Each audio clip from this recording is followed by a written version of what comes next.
Wow. Hey Annika, wie machst du eigentlich immer das coole Geldgeschenk? Ja, wie macht man das? Zeig uns das bitte, bitte. Geht das auch günstig? Okay. Ich zeige euch, wie ich dieses coole Geldgeschenk bastel. Und ihr bekommt auch meine Bastelvorlage.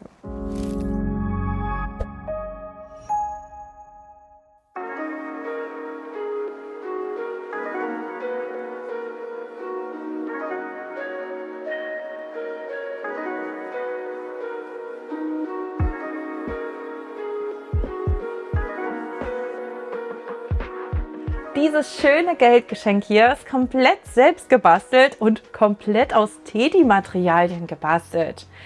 Die ganzen Sachen, die ihr dafür braucht, zeige ich euch gleich in dem Video.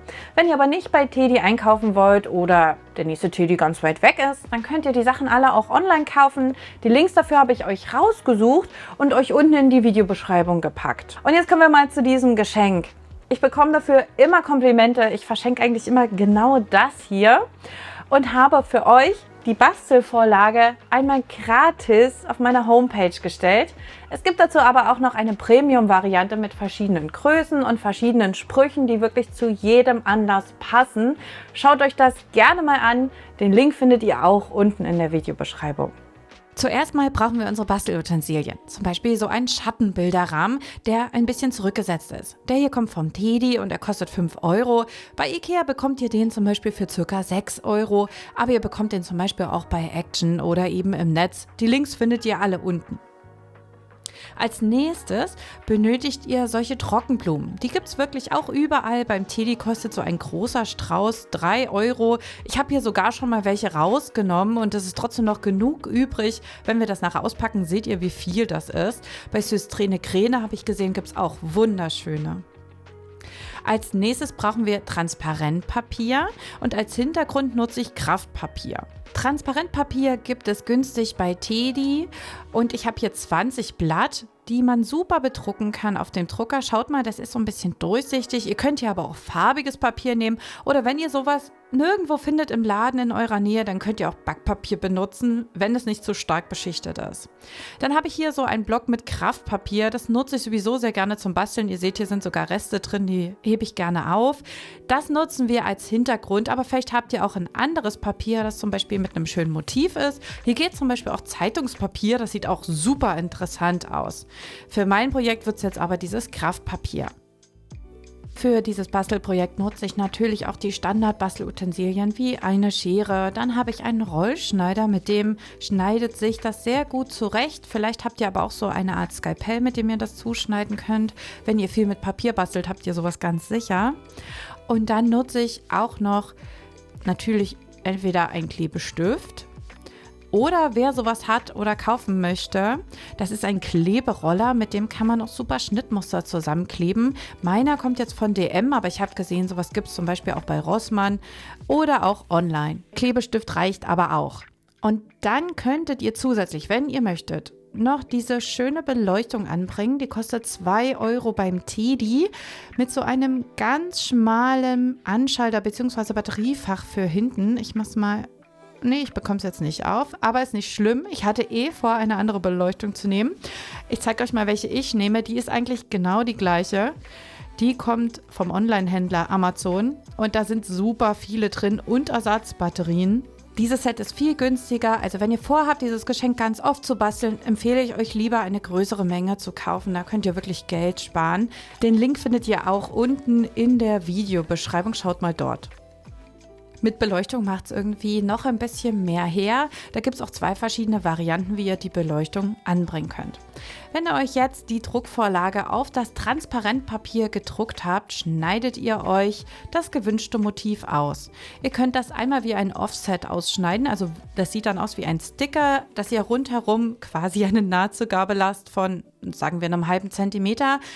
Ich habe jetzt aber genug Platz und kann deswegen einmal genau an den Seiten lang schneiden. Beim Drucken könnt ihr die Einstellung Entwurf nutzen. Dann nimmt der Drucker weniger Tinte und es verschmiert nicht so leicht beim Drucken auf das Transparentpapier.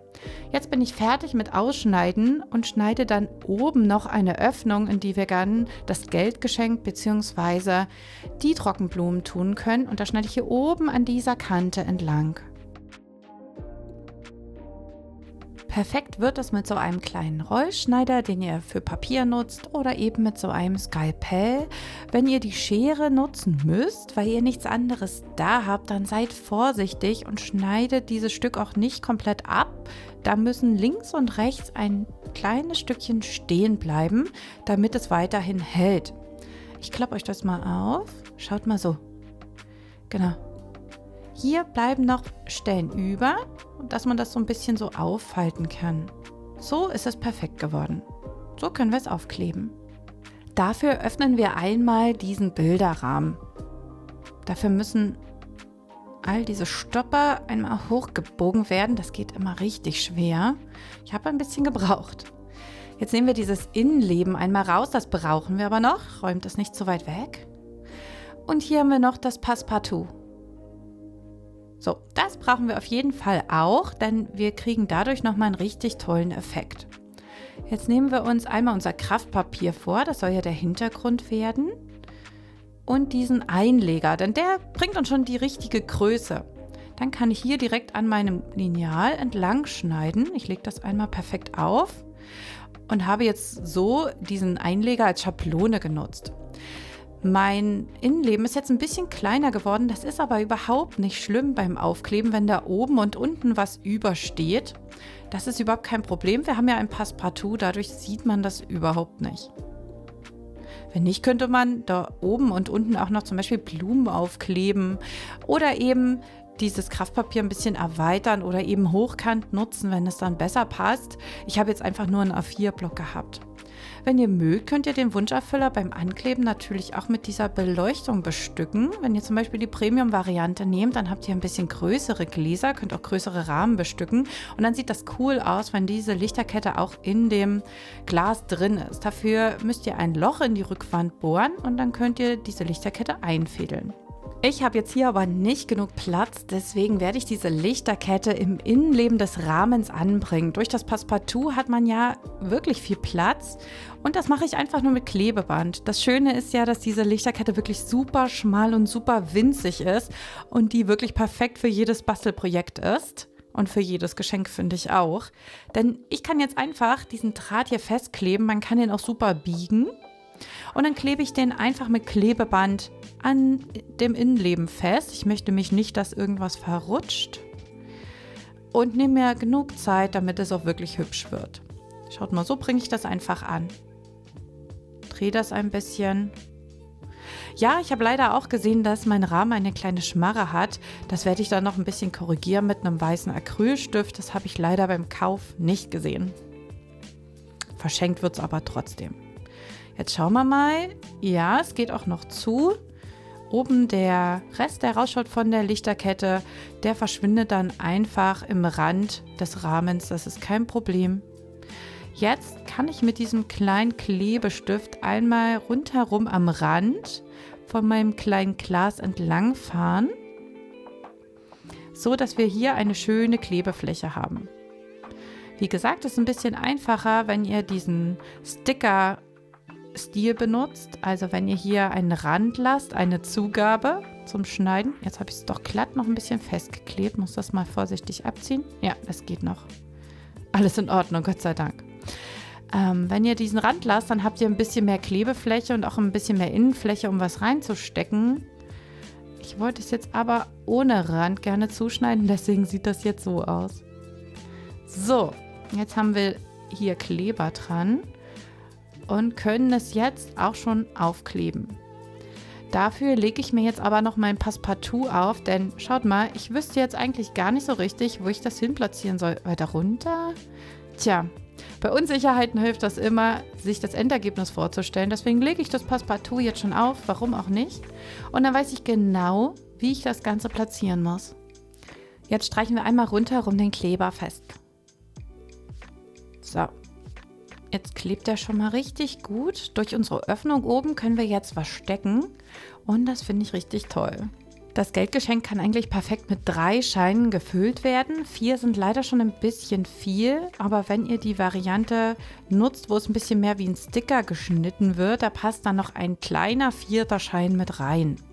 Ansonsten empfehle ich euch wieder diese größere Premium-Variante, die ihr in meinem Shop findet. Da passt ein bisschen mehr rein.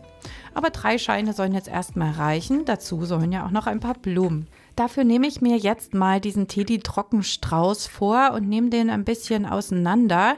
Achtung, das wird jetzt ein richtiges Gekrümel. Auch wenn man vorsichtig ist, krümelt das hier richtig durch die Gegend. Also sauber bleibt euer Arbeitsplatz damit nicht. Und jetzt suche ich mir mal ein paar Blumen aus, die ich gut finde für mein Projekt. Also irgendwann werde ich wohl alle mal verarbeiten. Aber zu diesem Projekt passen jetzt die ganz gut. Das ist jetzt ein bisschen viel. Und dann nimmt man das so ein bisschen auseinander. Unten rein sollen ja wirklich nur die Stiele, da brauchen keine Blätter sein. Man kürzt dann auch noch die Blümchen ein bisschen, damit die gut reinpassen. Und schaut mal, so entsteht mein Trockenstrauß.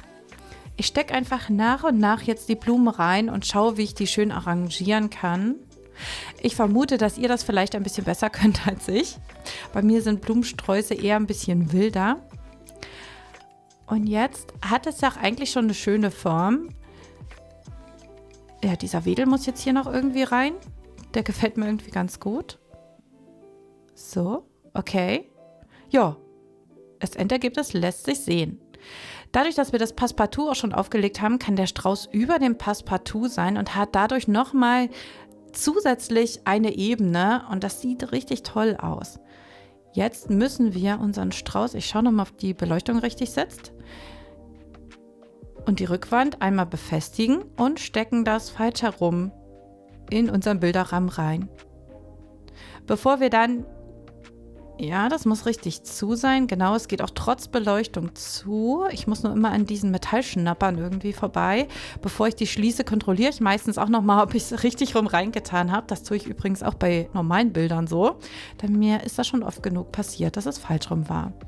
Jetzt müssen wir die Beleuchtung noch irgendwie festmachen, also diesen An-Aus-Schalter und dieses Batteriefach. Das soll ja weiterhin genutzt werden können. Und deswegen klebe ich das jetzt auch einfach mit Klebeband an die Rückwand. Das steht jetzt ein ganz kleines bisschen raus. Also es ist nicht so, dass es bündig ist mit diesem Rahmen. Wenn man das aufhängt, würde der Rahmen ein ganz kleines bisschen von der Wand abstehen. Das heißt, wer auch immer diesen Rahmen geschenkt kriegt, kann sich natürlich überlegen, auch noch diese Beleuchtung rauszutun. Wenn man ihn aber hinstellt, so wie ich das hier getan habe, dann stört dieser Schalter wirklich überhaupt nicht, sondern es hat einfach eine wunderschöne Wirkung und kann zum Beispiel auf diesen IKEA-Bücherleisten stehen, aber eben auch auf Schränken und so weiter. Also selbst wenn das Geld mal ausgegeben wird, könnte man diesen Wunscherfüller trotzdem sich noch hinhängen oder eben weiter verschenken. Und das macht ihn so besonders, dass man eben auch sieht, wie viel Liebe und Arbeit in dem Ganzen steckt. Und das Basteln macht auch Spaß. Wünscht ihr euch eigentlich mehr solcher Bastelvideos? Oder wollt ihr lieber, dass auf diesem Kanal nur genäht und geplottet wird? Schreibt mir das bitte mal unbedingt in die Kommentare, das würde mich wirklich interessieren. Ich möchte euch ja auch Videos drehen, die euch interessieren. Das ist so schön geworden. Dieses Baby hier wird zu einer Hochzeit verschenkt und wird bestimmt für große Augen sorgen. Und ich hoffe, dass ihr das genauso schön nachgebastelt bekommt. Und ich freue mich, wenn ihr den Kanal abonniert, damit wir uns auch im nächsten Video wiedersehen können. Macht's gut!